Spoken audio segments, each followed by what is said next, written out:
Varicose వ్యాధితో బాధపడుతున్నారంట. తక్కువ ఖర్చుతో ట్రీట్మెంట్ కావాలి అనుకుంటే ఎవిస్ హాస్పిటల్ని సంప్రదించండి. నమస్తే రమ్మగారు. నమస్తే జయ. రమ్మగారు, చందమామ కథ ఒకటి చెప్తారా? చెప్తాను జయ. పూర్వం ఈ సహ్యాద్రి పర్వతాలు అవి కొండలు ఉన్నాయి కదా, అక్కడ కొంతమంది రాక్షసులు ఉండేవాళ్ళట. అయితే వీళ్ళు ఈ రాక్షసులు చాలా మంది ఉండేవాళ్ళు. క్రమంగా అటట పోయారు. వాళ్ళు కూడా తగ్గిపోయారు. మరి రావణాసురుడి తర్వాత అందరు తగ్గిపోలా. అవునవును. క్రమంగా ఈ మన చూడు రావణాసురుడి తర్వాత అంటే త్రేతాయుగం తర్వాత ద్వాపర యుగంలో రాక్షసుల గుంపు ఎంత? చిన్న గుంపే. అవునవును, చిన్న గుంపే. ఈ కంసుడి దగ్గర కొంత గుంపంతా పోయింది. తర్వాత ఇంకా హిడింబాసురుడు అలంబాసురుడు అలాంటి వాళ్ళు ఇద్దరు ముగ్గురు మిగిలారు. హిడింబాసురుడి చెల్లెలే హిడింబ, ఆవిడ కొడుకే ఘటోత్కచుడు. అంతేగా కొద్ది కొద్దిగా ఉన్నారు. ఘటోత్కచుడిని మనం రాక్షసుల లెక్కలో వేసుకోవాలి. రాక్షసుడే, తల్లి రాక్షసి కదా. అంతేనా? ఆయన పూర్తిగా మనిషి లక్షణాలు లేవుగా హిడింబ ఘటోత్కచుడికి. మనకి మన మాయాబజార్ సినిమా వల్ల ఘటోత్కచుడు మన జిగిరి దోస్తగా కనపడతాడు. హీరో అయిపోయాడు మనకి జిగిరి దోస్తే గానీ రాక్షస మాయలు అవి ఉన్నాయి అతనికి. కానీ గుడ్ క్యారెక్టర్ కదా. క్యారెక్టర్ గుడ్డు అంటే ఒక మాదిరిగా గుడ్ అని చెప్పాలి. అదేలేండి, మాయాబజార్ పాండవుల కుమారుడు కాబట్టి మనుషులతోటి ఆయన ఏమి దుర్మార్గంగా ఉన్నట్టు అట్లా పెద్దగా ఏం కనపడదు మనకి. ఆయన భార్య కూడా రాక్షసే. అవునా? మరి రాక్షస జాతులని మనుషులతో పెరగలేదు కదా ఆయన. తల్లితో పాటు ఉండిపోయాడు. రాక్షస తల్లి ఆయన ఉన్నారు. వాళ్ళ రకం తక్కువ రాక్షసులు. మన కంసుడితోటి చాలా మంది వెళ్ళిపోయారు. తర్వాత కొద్దిగా మిగిలేరు. అక్కడక్కడ జాతులు చాలా తక్కువ. మన యుగాలు వచ్చేసరికి ఇంకా తగ్గిపోయింది. వాళ్ళకి ప్రవృత్తులు కూడా కొంత మార, ఏవో కొంత భీకరాకారాలు అలాంటివి ఉండేవి. మన కథల్లో అక్కడక్కడ ఒక రాక్షసులు కనిపిస్తారు, వాళ్ళ కొద్దిమంది. ఈ రాక్షసుడు ఒకడు పైన ఉండేవాడు ఆ కొండ మీద. కింద కొండను అనుకుని చాలా పల్లెలు ఉండేవి. ఇతను ఏం చేసేవాడు, ఈ రాక్షసుడు కిందకొచ్చి ఈ ఊళ్ళలో ఉన్న వాళ్ళ దగ్గర పడి, ఇవాళ నాకు అన్నం పెట్టండి, ఇవాళ నాకు కూర వేయండి, ఇవాళ నాకు పప్పు వేయండి అని తినేవాడు. వీళ్ళవే ఏవో వస్తువులు లాక్కెళ్ళిపోయేవాడు. వాడి పెద్ద భారీ పర్సనాలిటీ, వాడి భీకరమైన బలము, వాడి వదర్బోత్తనము, వాటితోటి జనాలు ఏం చేయలేక ఊరుకునేవాళ్ళు. ఇదే కాకుండా వాడితో ఇంకొక బెడత ఉండేది. వాడు మహాకాయుడు.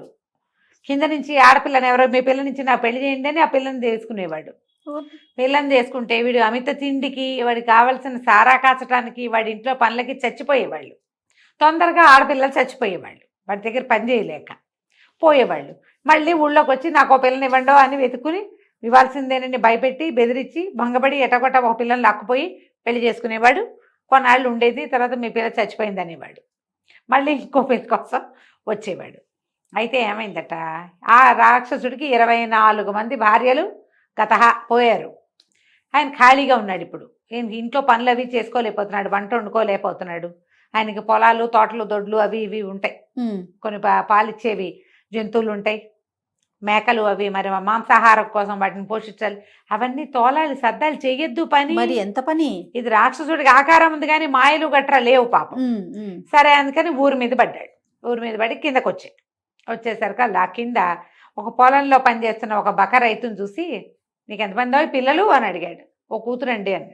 అయితే మీ పిల్లని మాకిచ్చి పెళ్లి చేయి అనగానే హడిలిపోయాడు బక్క రైతు. అయ్యి బాబోయ్, మా పిల్ల ఎంత పిల్ల, వీడికిస్తే ఇంకేమైనా ఉందా, రేపు వస్తాను మీ ఇంటికి భోజనానికి అన్నాడు. ఏం చేస్తాడు, భోజనం అయితే ఏదో చచ్చి చెడి పెడతారు, పిల్లని ఇవ్వమంటే ఈయన వాళ్ళ ఏడ్చుకుంటూ ఇంటికి వెళ్ళాడు. పిల్ల ఏదో పాలు పితుకుతోంది. ఒక గొడ్డు ఉంది, పాలగొడ్డు. వాళ్ళకి పాలు తీస్తూ, ఎందుకు నాన్న ఏడుస్తున్నామంటే, ఏం చేయనే రాక్షసుడు వచ్చాడు, వాడికి నేనే కనపడ్డాను నా కర్మానికి, నిన్ను ఇచ్చి పెళ్లి చేయమంటున్నాడు, నువ్వు చచ్చిపోయినట్టే, ఏం లాభం లేదు అని ఏడిస్తే, ఆ మల్లిక ఆ పిల్ల పేరు. అది మహా తెలివైంది. పెళ్ళిడు వచ్చి 4-5 సంవత్సరాలు అయింది పిల్లకి. పిల్ల ఈడేరి 4-5 ఏళ్ళు ఏంటంటే ఓ 18 ఏళ్ళు 19 ఏళ్ళ పిల్ల అనుకో. అది గట్టిది, మహా తెలివైంది, పనిమంతురాలు. నాన్న అనవసరంగా ఏడవబాక నాన్న, ఒక ప్లాన్ చెప్తా, నేనే మాటలు మాట్లాడతానో అవే మాట్లాడాలి, నేను చెప్పిన పని చేస్తావా. తండ్రి పిల్ల తెలివితేటల మీద చాలా నమ్మకం ఆయనకి.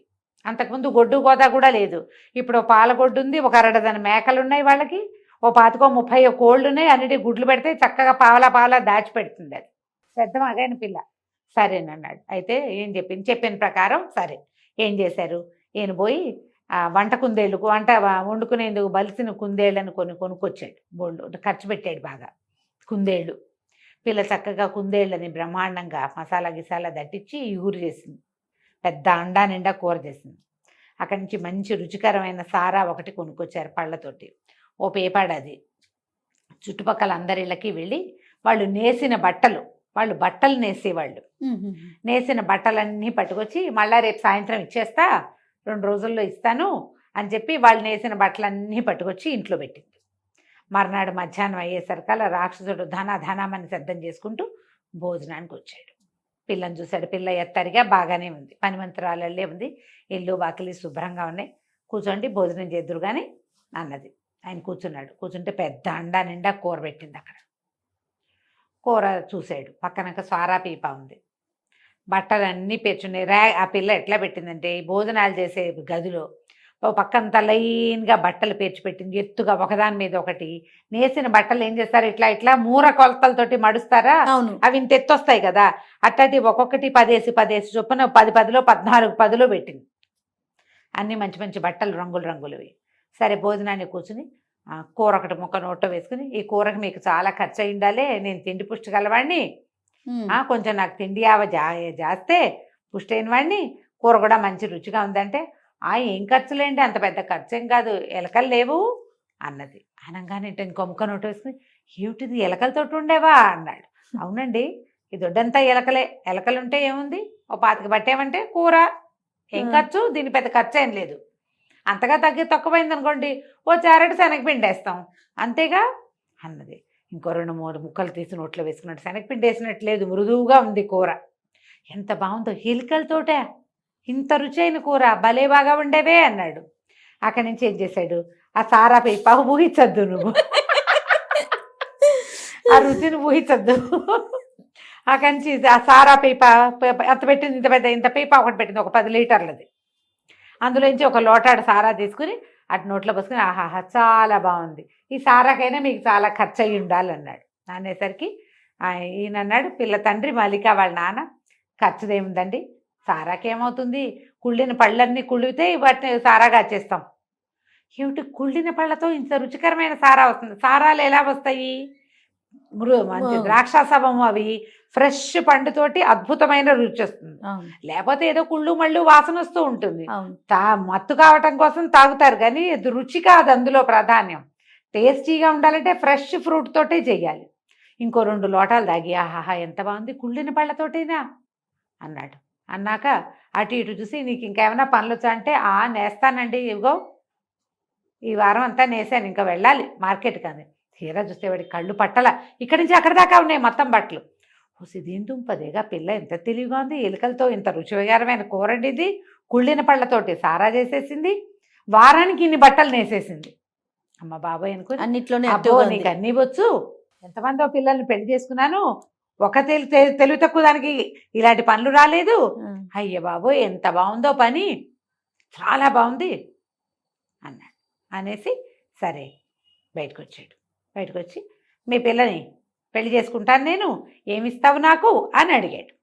అడిగేసరికల్లా వాళ్ళ నాన్న మొహం చిట్లిచ్చి, మేమివ్వటం ఏంటండి, మా పిల్ల చాలా పనిమంతురాలు, మామూలు పనిమంతురాలు కాదు అది, దాన్ని కనుక ఎవరికైనా పెళ్లి చేశానంటే నాకు ఎంత నష్టం వస్తుందో, నాకు కూరల ఖర్చు, పళ్ళ ఖర్చు, సారా ఖర్చు, బట్టల ఖర్చు, అన్నీ ఖర్చులే.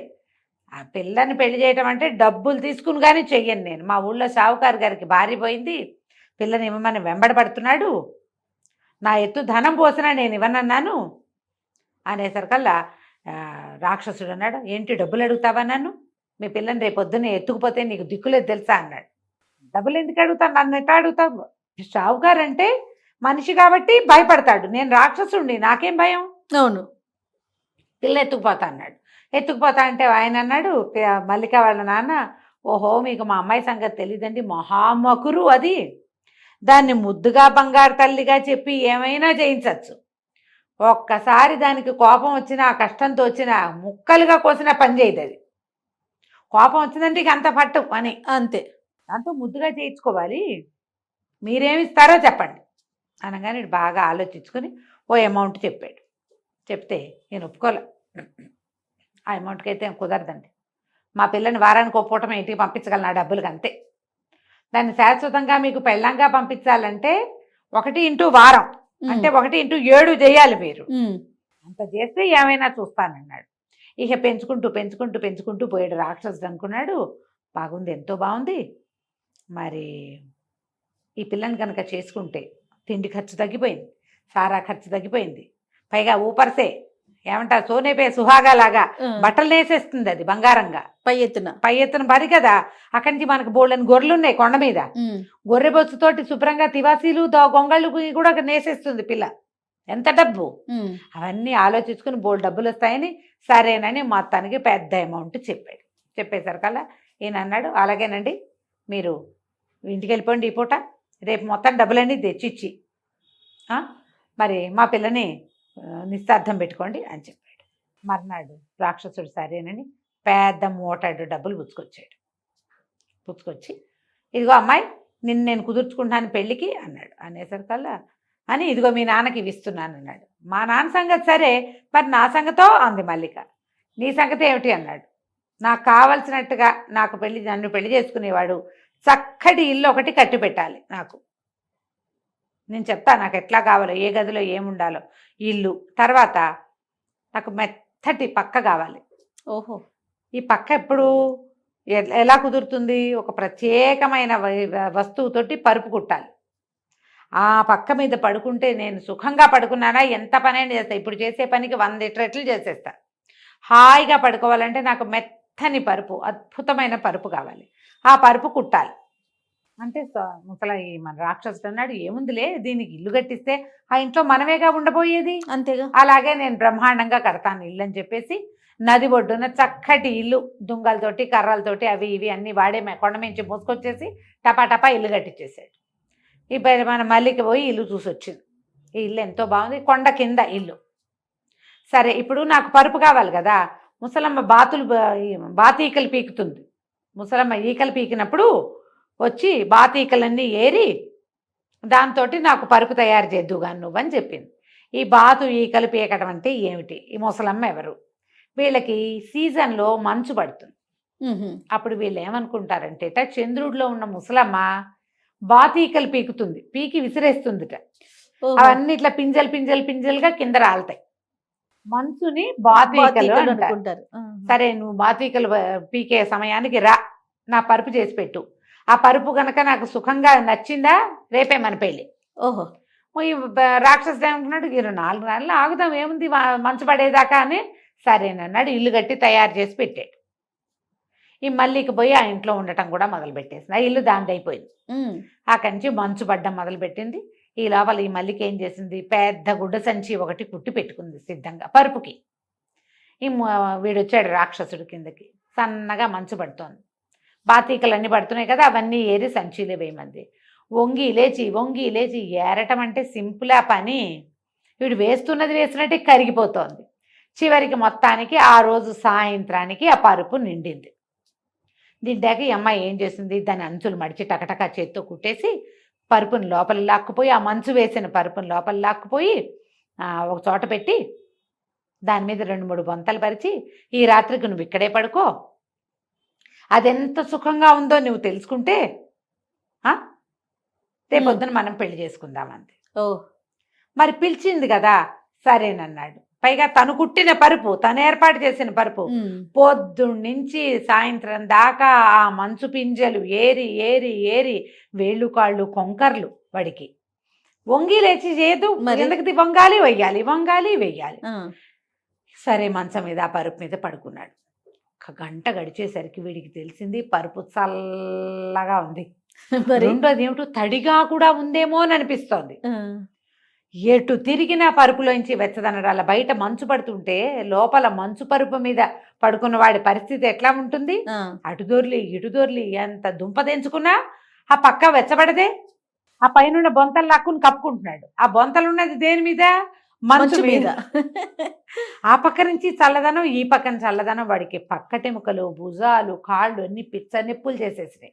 పైగా రాత్రంతా పగలలా వంగి లేచి ఉన్నాడా, వీపు పట్టేసింది, పక్కటెముకలు నొప్పులు, బోన్స్ అన్ని జాయింట్లన్నీ నొప్పులు వచ్చేసినాయి. తెల్లవారి లేచి నుంచుంటే అసలు వాడి వల్ల కాల. ఎటాగో ఈడ్చుకుంటూ కొండ మీదకి వెళ్ళాడు. ఈ పరుపు మీద పడుకున్న నా పరిస్థితి ఇదైతే రేపొద్దున్న అదేం పని చేస్తుంది? నేనే ఇట్ట ఉన్నాను. ఈ మల్లికను తెచ్చుకుంటే సుఖం లేదనిపించడం మొదలుపెట్టింది. అసలు ఆ ఒళ్ళు స్వాధీన పడల. ఎవరికైనా మనసు చల్లదనం రాక్షసుల్ని కూడా లొంగదీసేస్తుంది.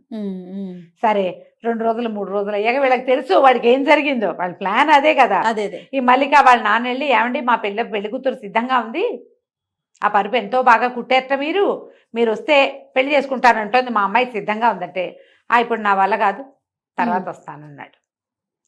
అనేసరికల్లా సరే అని వెళ్ళిపోయాడు. మళ్ళీ 4 రోజులకు వచ్చాడు. ఏమండి వచ్చి పెళ్లి చేసుకుంటారా అన్నాడు. అనేసరికల్లా రాక్షసుడు అన్నాడు, పెళ్ళొద్దు గిల్లొద్దు, నా వల్ల కాదు, నేను చేసుకోను మీ పిల్లని పెళ్ళి, వెళ్ళిపో అన్నాడు. అనేసరికల్లా మల్లిక వాళ్ళ నాన్న అన్నాడు, అదేంటండి మీరు పెళ్లికి ఒప్పుకున్నారు, ఊళ్ళో వచ్చిన సంబంధాలన్నీ తిరగొట్టాను నేను, ఇప్పుడు మానేసుకుంటే ఏమిచ్చి మానిపిస్తారో చెప్పండి. ఏదైనా ఇస్తే మాన్నట్టు, లేకపోతే మా పిల్ల మీ ఇంటికి వచ్చేస్తుంది, చెప్పు ఏమిస్తావో చెప్పు. ఏం చేయాలో తెలియలే రాక్షసుడికి. ఇక విసుగు పెట్టి లోపలికి వెళ్ళి ఇంత డబ్బు మూట పట్టుకొచ్చి పెట్టాడు. లెక్క లేదు కొలత లేదు, పట్టుపో, మళ్ళీ నీ కిందకి రాను, నువ్వు పైకి రావద్దు, నీ పిల్ల వద్దు, నువ్వు వద్దు, నాకు శభాష్, నా వల్ల కాదు. అసలు వాడు వంగి లేవలేకపోతున్నాడు, కూర్చుంటే లేవలేడు, కాళ్ళు వేళ్ళు అన్నీ పట్టేస్తున్నాయి. 2-3 సీజన్లు గడిస్తే కానీ వాడు నార్మల్ అవ్వలే. ఈ లోపల మల్లిక చక్కగా కింద హాయిగా వాళ్ళ నాన్నకి ముందు ఇచ్చిన డబ్బు, తర్వాత ఇచ్చిన డబ్బుతోటి తండ్రికి 10 ఎకరాల పొలం కొంది, 10 పాడిగొడ్లు కొంది, 25-30 మేకలు కొన్నది. తమ ఆస్తి చూసి వచ్చిన ఒక మంచి పెళ్లి కొడుకుని పెళ్లి చేసుకుని రాక్షసుడు కట్టించిన ఇంట్లోనే హ్యాపీగా ఉండటం మొదలుపెట్టింది. ఇక రాక్షసుడు ఏనాడు దిగలా. వాడికి వృద్ధాప్యం వచ్చేసింది. నీకు కీళ్ళ నొప్పులతోటి వృద్ధాప్యం వస్తుంది. పాతకాలపు కథ అయినా ఇందులో ఎట్లా చెప్పారు చూడు, ఎవరైతే చల్లదనానికి ఇబ్బంది పడతారో వాళ్ళు ఏం చేయాలి, ఇట్లా చల్లదనాల్లో తిరిగారా ఓల్డేజ్ వచ్చేస్తుంది తొందరగా కదా, సూట్ కానివి చేయకూడదు. ఈ కథలో మార్గం మాటలు అవే కదా, అది సారాంశం. అది చాలా బాగుంది. కథ కంచికి మనం ఇంటికి. చాలా బాగుంది రమ్మ గారు. నమస్తే. నమస్తే.